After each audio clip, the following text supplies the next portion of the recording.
Imagine um cenário onde as histórias que conhecemos sobre as perseguições aos cristãos pelo Império Romano não são tão claras quanto parecem.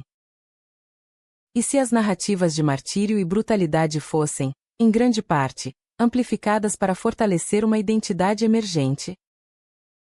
Hoje, embarcamos em uma investigação histórica que desafia concepções arraigadas, e examinamos, com rigor acadêmico, o que realmente aconteceu nos primórdios do cristianismo.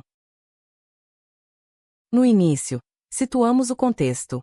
O Império Romano, uma máquina política e militar de proporções imensas, que impunha a lealdade através de rituais e sacrifícios aos deuses romanos.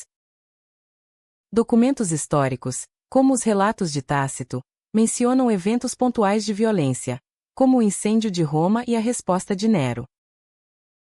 Contudo, essas ocorrências eram, na verdade, episódios isolados e locais, e não uma política sistemática de perseguição contra os cristãos.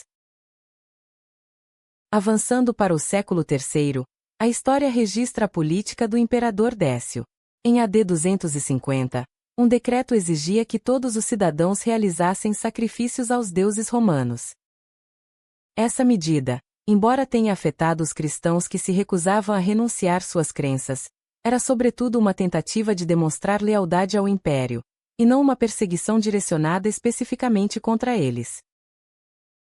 O episódio nos mostra como as ações do poder eram frequentemente moldadas por contextos políticos e sociais, e não por um ódio intrínseco ao novo movimento religioso. Um dos episódios mais discutidos é o da perseguição promovida por Diocleciano entre os anos 313 e 313.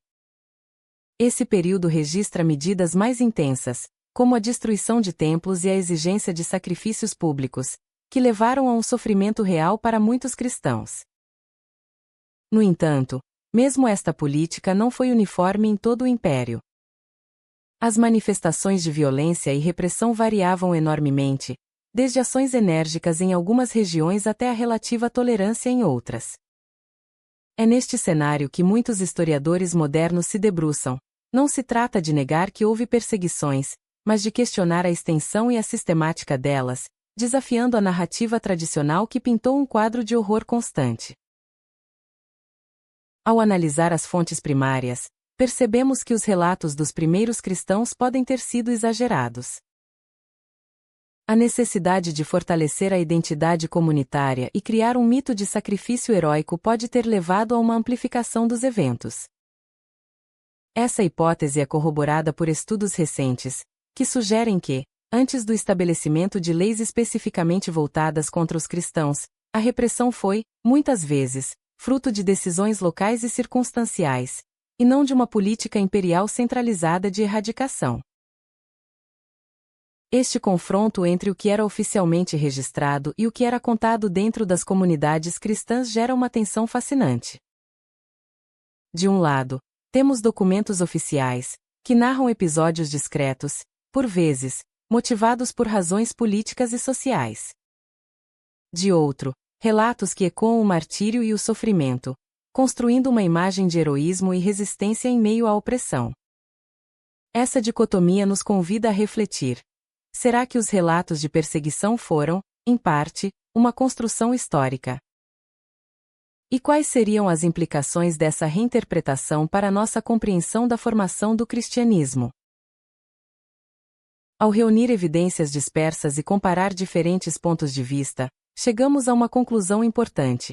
A história nunca é estática, e as narrativas que herdamos estão sujeitas a revisões e reinterpretações. Num processo contínuo de diálogo entre historiadores e pesquisadores, o desafio é separar os fatos das tradições orais e das necessidades simbólicas de uma comunidade em formação.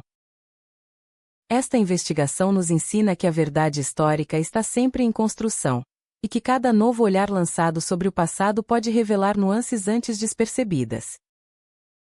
Ao questionar as versões tradicionais e ponderar novas interpretações, inauguramos uma prática crítica que é fundamental para o estudo da história. Portanto, convidamos você a seguir conosco nessa jornada do conhecimento, a olhar além das narrativas consolidadas e a mergulhar em um debate que é tão vivo quanto a própria história. Junte-se a nós enquanto exploramos os registros e os debates que moldaram nossa compreensão do passado. Junte-se a nós e descubra a verdade.